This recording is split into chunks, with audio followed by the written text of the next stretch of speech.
Los Melones Cantaloupes. Chapter 6. They reached the border at Mexicali in the morning. Finally, the train stopped moving and everyone disembarked. The land was dry and the panorama was barren except for the date palms, cactus, and occasional squirrel or roadrunner. The conductors herded everyone into the building, where they stood in long lines waiting to pass through immigration. Esperanza noticed that the people in the first cars were escorted to the shortest lines and passed through quickly. Inside, the air was stagnant and thick with the smell of body odor. Esperanza and Mama, their faces shiny with grime and perspiration, looked tired and wilted, and they slumped with even the slight weight of their valises. The closer Esperanza got to the front, the more nervous she became. She looked at her papers and hoped they were in order. What if the officials found something wrong? Would they send her back to her uncle's? Would they arrest her and put her in jail? She reached the desk and handed over the documents. The immigration official seemed angry for no reason. "Where are you coming from?" She looked at Mama, who was behind her. "We are from Aguascalientes," said Mama, stepping forward. "And what is your purpose for entering the United States?" Esperanza was afraid to speak. What if she said the wrong thing? "To work," said Mama, handing him her documents as well. "What work?" demanded the man. Mama's demeanor changed. She stood up straight and tall and deliberately blotted her face with a handkerchief. She looked directly into the official's eyes and spoke calmly, as if she were giving a simple direction to a servant. "I am sure you can see that everything is in order. The name of the employer is written there. People are expecting us." The man studied Mama. He looked at their faces, then the pages, then their faces again. Standing tall and proud, Mama never took her eyes from his face. Why was it taking so long? Finally, he grabbed the stamp and pounded each page with the words, "Mexican National." He shoved their papers at them and waved them through. Mama took Esperanza's hand and hurried her toward another train. They boarded and waited for an hour for all the passengers to get through immigration.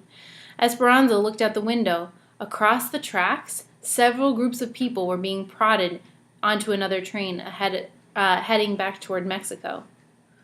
"My heart aches for those people. They came all this way just to be sent back," said Mama. "But why?" said Esperanza.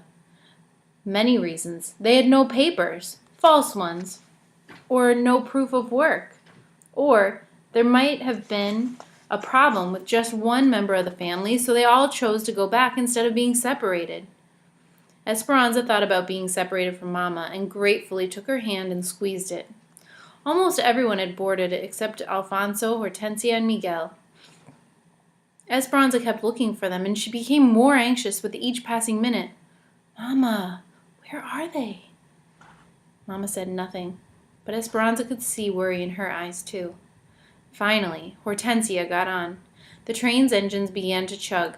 Her voice tense, Esperanza said, "What happened to Alfonso and Miguel?" Hortensia pointed out the window. "They had to find some water." Alfonso was running toward the train with Miguel close behind, waving the secret package and grinning. The train slowly started moving as they hopped on. Esperanza wanted to be angry at them for making her anxious. She wanted to yell at them for waiting until the very last minute, just so they could find water for their package that was probably nonsense anyway. But looking from one to the other, she sat back, limp with relief, happy to have all of them together, surrounding her, and surprised that she could be so glad to be back on the train. "Anza, we're here! Wake up!" She sat up groggily, barely opening her eyes. "What day is this?" she asked. "You've been asleep for hours. Wake up!" "It is Thursday, and we are here in Los Angeles." "Look, there they are," said Alfonso. pointing out the window. "My brother Juan and Josefina, his wife, and his children, Isabel and the twins, they have all come." A campesino family waved to them. Juan and Josefina each held a baby about a year old in their arms. It was easy to see that the man was Alfonso's brother, even though he didn't have a mustache. Josefina was plump with a round face and a complexion that was fairer than Esperanza's. She was smiling and waving with her free hand. Next to her stood a girl about 8 years old, wearing a dress that was too big and shoes with no socks. Delicate and frail, with big brown eyes, long braids, and skinny legs, she looked like a young deer.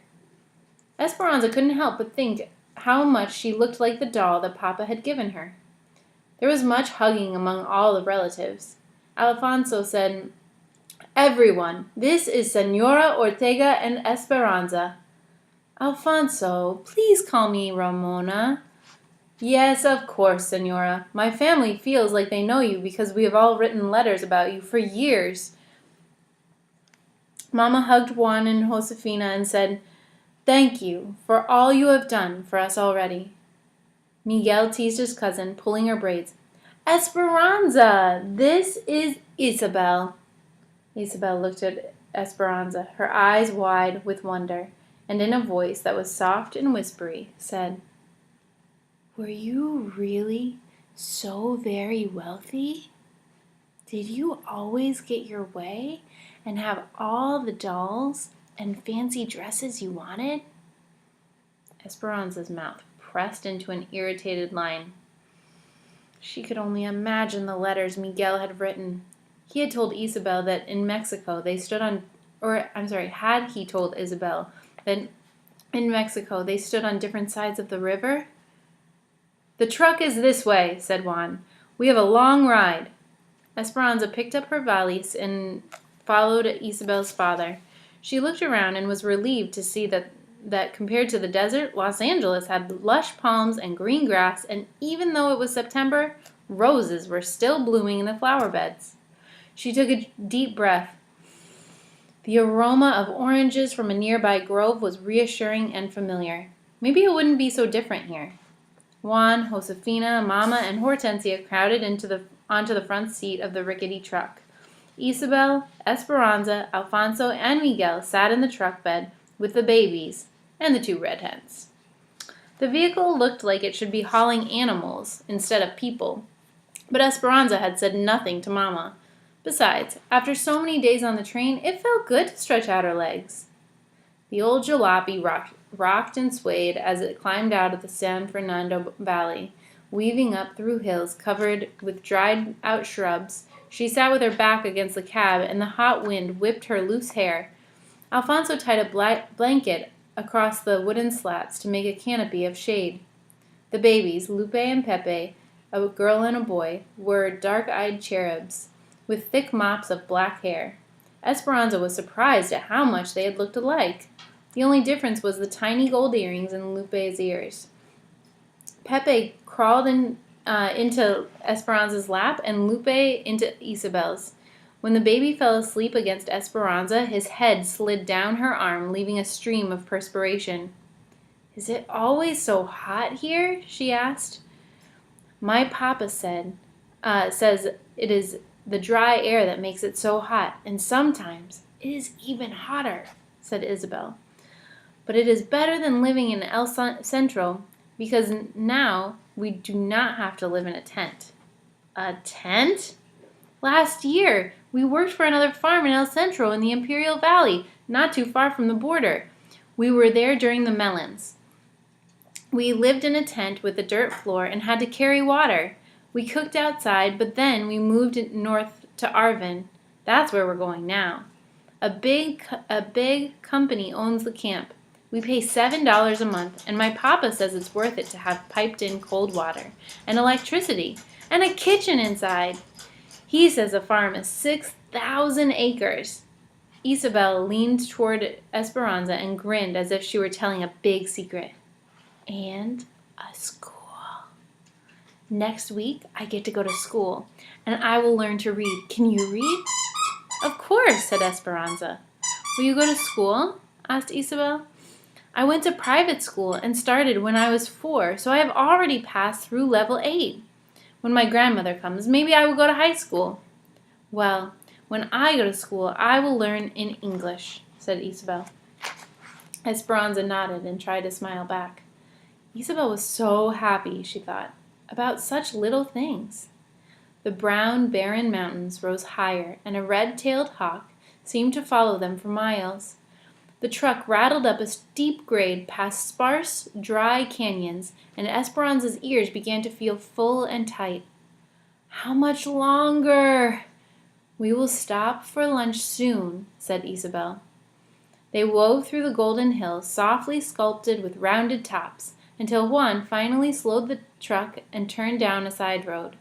When they came to an area shaded by a single tree, they piled out of the truck, and Josefina spread a blanket on the ground, then unwrapped a bundle of burritos, avocados, and grapes. They sat in the shade and ate. Mama, Hortensia, and Josefina chatted and watched the babies, while Isabel lay down on the blanket between Alfonso and Juan. She was soon asleep.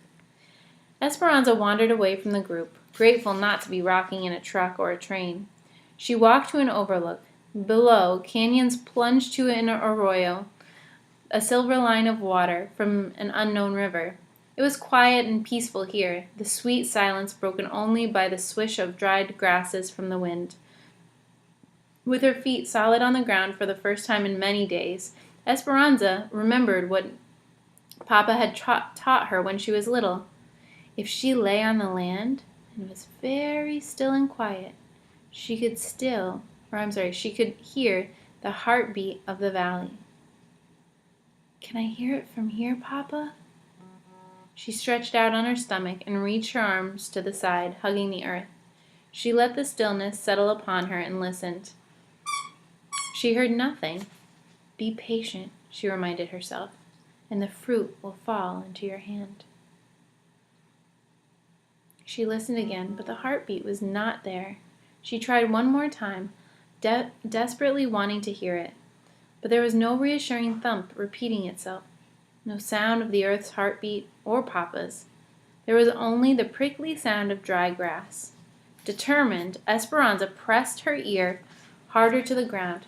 I can't hear it! She pounded the earth. Let me hear it! Tears burst from her eyes as if someone had squeezed an overripe orange.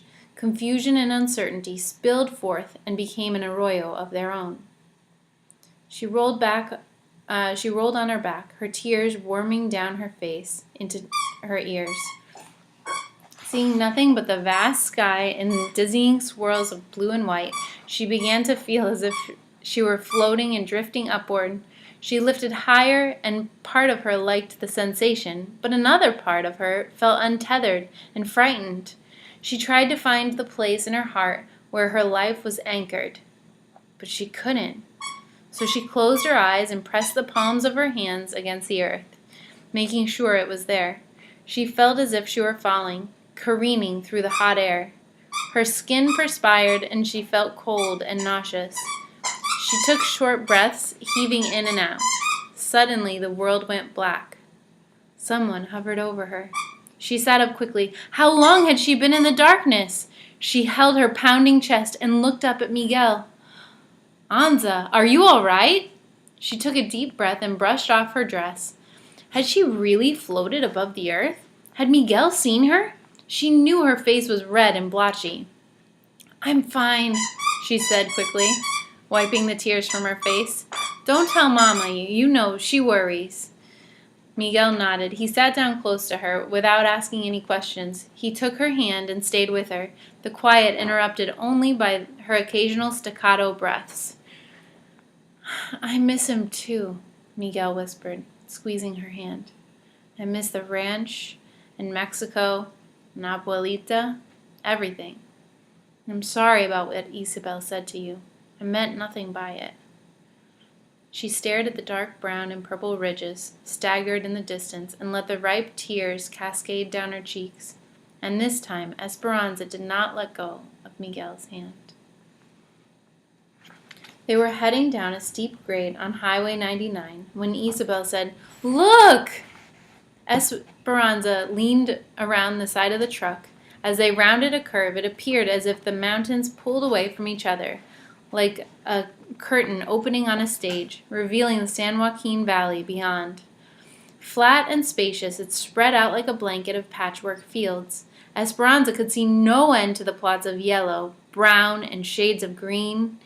The road finally leveled out on the valley floor, and she gazed back at the mountains from where they'd come. They looked like monstrous lion's paws resting at the edge of the ridge. A big truck blew its horn, and Juan pulled over to let it pass, its bed bulging with cantaloupes. Another truck and another did the same. A caravan of trucks passed them, all piled high with the round melons. On one side of the highway, acres of grapevines stretched out in soldiered rows and swallowed up the arbors. On the other side, fields and fields of dark green cotton plants became a sea of milk-white puffs. This was not a gently rolling landscape like Aguas Calientes, for as far as the eye could travel, the land was unbroken by even a hillock. Esperanza felt dizzy looking at the repeated straight rows of grapes and had to turn her head away. They finally turned east off the main highway. The truck went slower now, and Esperanza could see the workers in the fields. People waved, and Juan honked the truck horn in return. Then he pulled the truck to the side of the road and pointed to a field that had been cleared of its harvest. Dried, rambling vines covered the acre, and leftover melons dotted the ground. The field markers are down. We can take as many as we can carry, he called back to them. Alfonso jumped out, tossed a dozen cantaloupes to Miguel, then stepped up on the running board and slapped the top of the truck for Juan to start again. The melons, warmed by the valley sun, rolled and somersaulted with each bump of the truck. Two girls walking along the road waved, and Juan stopped again. One of them climbed in, a girl about Miguel's age. Her hair was short, black, and curly, and her features were sharp and pointed. She leaned back against the side of the truck, her hands behind her head, and she studied Esperanza, her eyes darting at Miguel whenever she could. "This is Marta," said Isabel. "She lives at another camp, where they pick cotton, but it is owned by a different company. Her aunt and uncle live at our camp, so she stays with them sometimes." "Where are you from?" asked Marta. "Aguas Calientes, El Rancho de las Rosas," said Esperanza.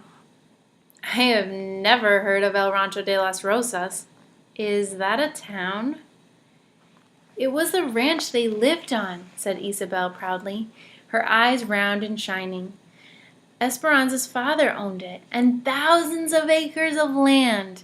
She had lots of servants and beautiful dresses, and she went to a private school too. Miguel is my cousin, and he and his parents worked for them."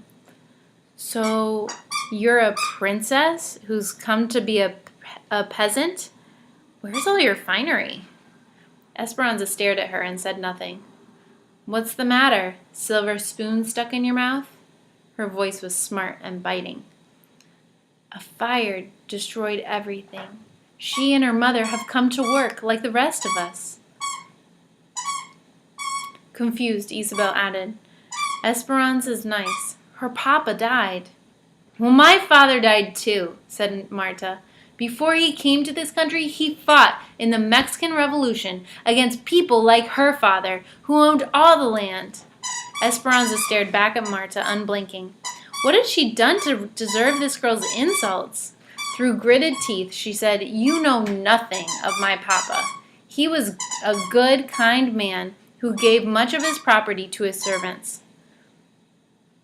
"That might be so," said Marta, "but there were plenty of the rich who did not." "That was not my papa's fault." Isabel pointed to one of the fields, trying to change the subject. "Those people are Filipinos," she said.